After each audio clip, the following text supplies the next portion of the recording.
সকলকে জয় যিশু। হালেলুয়া। আসুন আজ আমরা পড়ে নিই পুরাতন নিয়মের আদি পুস্তক। পাঠের আরম্ভ এইরূপ: আদম বংশের বিবরণ। আদমের বংশাবলী পত্র এই যে দিন ঈশ্বর মনুষ্যের সৃষ্টি করিলেন, সেই দিনেই ঈশ্বরের সাদৃশ্যে তাহাকে নির্মাণ করিলেন। পুরুষ ও স্ত্রী করিয়া তাহাদিগকে সৃষ্টি করিলেন, এবং সেই সৃষ্টি দিনে তাহাদিগকে আশীর্বাদ করিয়া আদম এই নাম দিলেন।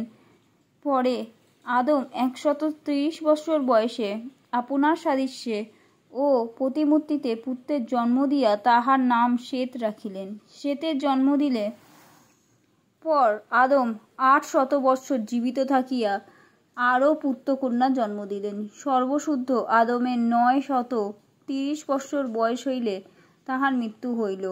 সেত 105 বৎসর বয়সে ইনোশের জন্ম দিলেন।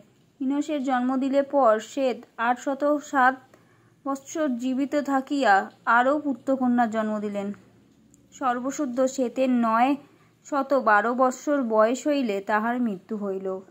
ইনোশ 90 বৎসর বয়সে কৈননের জন্ম দিলেন। কৈননের জন্ম দিলে পর ইনোশ 815 বৎসর জীবিত থাকিয়া আরও পুত্রকন্যার জন্ম দিলেন। সর্বশুদ্ধ ইনোশের 905 বৎসর বয়স হইলে তাহার মৃত্যু হইল। কৈনন 70 বৎসর বয়সে মহললের জন্ম দিলেন। মহললের জন্ম দিলে পর কৈনন 840 বছর জীবিত থাকিয়া আরও পুত্রকন্যার জন্ম দিলেন।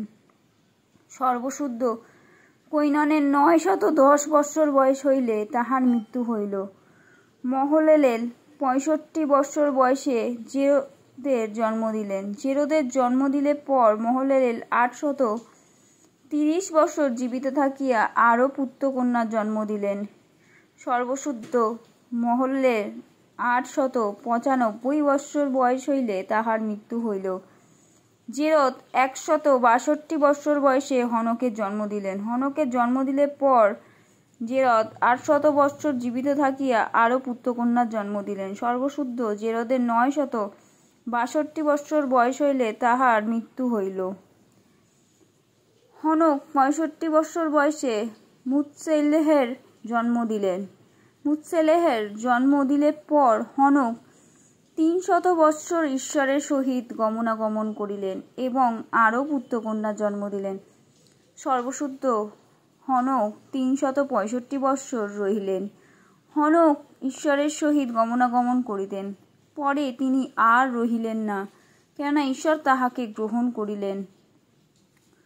মথুশৈলহ 187 বছর বয়সে লেমকের জন্ম দিলেন। লেমকের জন্ম দিলে পর মথুশেলহ 782 বছর জীবিত থাকিয়া আরও পুত্রকন্যার জন্ম দিলেন। সর্বশুদ্ধ মথুশেলহ 969 বছর বয়স হইলে তাহার মৃত্যু হইল। লেমক 182 বছর বয়সে পুত্রের জন্ম দিয়া তাহার নাম নোহ বিশ্রাম রাখিলেন, কেননা তিনি কহিলেন, সদাপ্রভু কর্তৃক অভিশপ্ত ভূমি হইতে আমাদের যে শ্রম ও হস্তের ক্লেশ হয়, তদ্বিষয়ে এ আমাদিগকে সান্ত্বনা করিবে। নোহের জন্ম দিলে পর লেমক 595 বছর জীবিত থাকিয়া আর পুত্রকন্যার জন্ম দিলেন।